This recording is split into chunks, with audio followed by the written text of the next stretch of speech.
بسم اللہ الرحمن الرحیم۔ السلام علیکم محترم ناظرین، اللہ رب العزت نے اپنے بندوں کی ہدایت اور رہنمائی کے لیے یکے بعد دیگرے اپنے مقررہ وقت پر اپنے نبی اور رسول بھیجے۔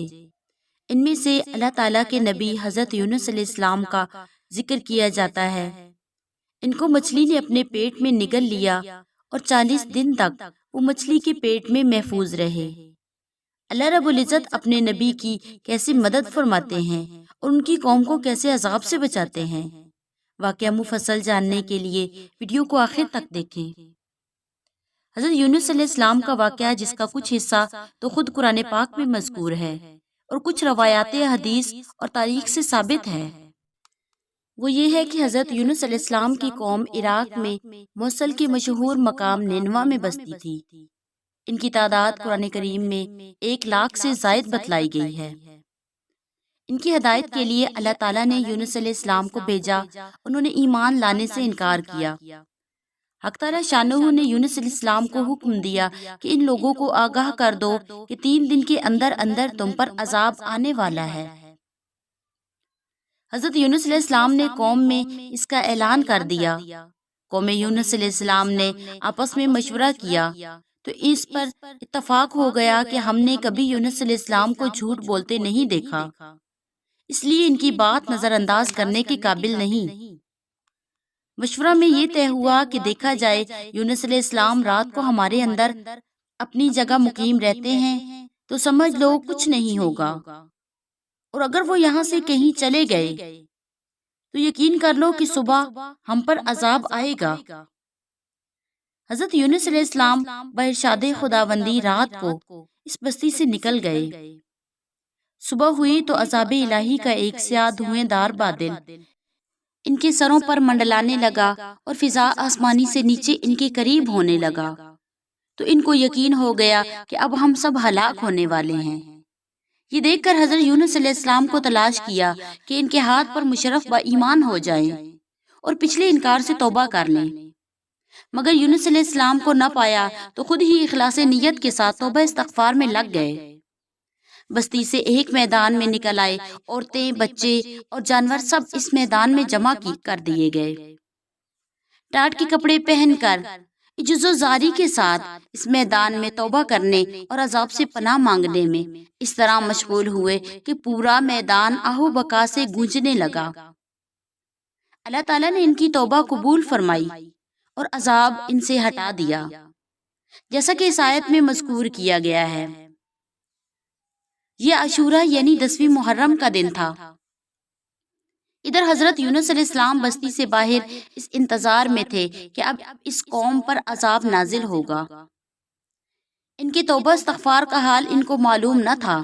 جب عذاب ٹل گیا تو ان کو فکر ہوئی کہ مجھے جھوٹا قرار دیا جائے گا، کیونکہ میں نے اعلان کیا تھا کہ 3 دن کے اندر عذاب آ جائے گا۔ اس قوم میں قانون یہ تھا کہ جس شخص کا جھوٹ معلوم ہو وہ اپنے کلام پر کوئی شہادت نہ پیش کرے تو اس کو قتل کر دیا جاتا تھا۔ یونس علیہ السلام کو فکر ہوئی کہ مجھے جھوٹا قرار دے کر قتل نہ کر دیا جائے۔ انبیاء علیہ الصلوۃ والسلام ہر گناہ و معصیت سے معصوم ہوتے ہیں، مگر انسانی فطرت و طبیعت سے جدا نہیں ہوتے۔ اس وقت یونس علیہ السلام کو طبعی طور پر یہ ملال ہوا کہ میں نے بحکم الہی اعلان کیا تھا اور اب میں اعلان کی وجہ سے جھوٹا قرار دیا جاؤں گا۔ اپنی جگہ واپس جاؤں تو کس منہ سے جاؤں اور قوم کے قانون کے مطابق گردن و زنی بنوں۔ اس رنج و پریشانی میں شہر سے نکل جانے کا ارادہ کر کے چل دیے، یہاں تک کہ بحر روم کے کنارے پہنچ گئے۔ وہاں ایک کشتی دیکھی جس میں لوگ سوار ہو رہے تھے۔ یونس علیہ السلام کو ان لوگوں نے پہچان لیا اور بغیر کرایہ کے سوار کر لیا۔ کشتی روانہ ہو کر جب وسط دریا میں پہنچ گئی تو دفتن ٹھہر گئی، نہ آگے بڑھتی تھی اور نہ پیچھے چلتی تھی۔ کشتی والوں نے منادی کی کہ ہماری اس کشتی کی من جانب اللہ یہی شان ہے کہ جب اس میں کوئی ظالم، گناہگار یا بھاگا ہوا غلام سوار ہو جاتا ہے تو یہ کشتی خود بخود رک جاتی ہے۔ اس آدمی کو ظاہر کر دینا چاہیے تاکہ ایک آدمی کی وجہ سے سب پر مصیبت نہ آئے۔ حضرت یونس علیہ السلام بول اٹھے کہ وہ بھاگا ہوا غلام گناہگار میں ہی ہوں، کیونکہ اپنے شہر سے غائب ہو کر کشتی میں سوار ہونا ایک طبی خوف کی وجہ سے تھا، بإذن الہی نہ تھا۔ اس بغیر اذن کے اس طرف آنے کو حضرت یونس علیہ السلام کی پیغمبرانہ شان نے ایک گناہ قرار دیا کہ پیغمبر کی کوئی نقل و حرکت بلا اذن کے نہ ہونی چاہیے تھی، اس لیے فرمایا مجھے دریا میں ڈال دو تو تم سب اس عذاب سے بچ جاؤ گے۔ کشتی والے اس پر تیار نہ ہوئے، بلکہ انہوں نے قرآن اندازی کی تاکہ قرآن میں جس کا نام نکل آئے اس کو دریا میں ڈال دیا جائے۔ اتفاقاً قرآن میں حضرت یونس علیہ السلام کا نام نکل آیا۔ ان لوگوں کو اس پر تعجب ہوا تو کئی مرتبہ قرآن اندازی کی، ہر مرتبہ بحکم قضا حضرت یونس علیہ السلام کا ہی نام آتا رہا۔ قرآن کریم میں اس قرآن اندازی اور اس میں حضرت یونس علیہ السلام کا نام نکلنے کا ذکر موجود ہے۔ فَسَاهَمَ فَكَانَ مِنَ الْمُدْحَضِينَ۔ یونس علیہ السلام کے ساتھ حق تعالیٰ کا یہ معاملہ ان کے مخصوص پیغمبرانہ مقام کی وجہ سے تھا کہ اگرچہ انہوں نے اللہ کے کسی حکم کے خلاف ورزی نہیں کی تھی جس کو گناہ اور معصیت کہا جاتا، اور کسی پیغمبر سے اس کا امکان نہیں کیونکہ وہ معصوم ہوتے ہیں، لیکن پیغمبر کے مقام بلند کی مناسب سے محض خوف طبی سے کسی جگہ بغیر اذن خداوندی منتقل ہو جائیں، اس خلاف شان عمل پر بطور عتاب یہ معاملہ کیا گیا۔ اس طرف قرآن میں نام نکل کر دریا میں ڈالے جانے کا سامان ہو رہا تھا، دوسری طرف ایک بہت بڑی مچھلی بحکم خداوندی کی کشتی کے قریب منہ پھیلائے ہوئے لگی ہوئی تھی کہ دریا میں آئیں تو ان کو اپنے پیٹ میں جگہ دے، جس کو حق تعالی شانہ نے پہلے سے حکم دے رکھا تھا۔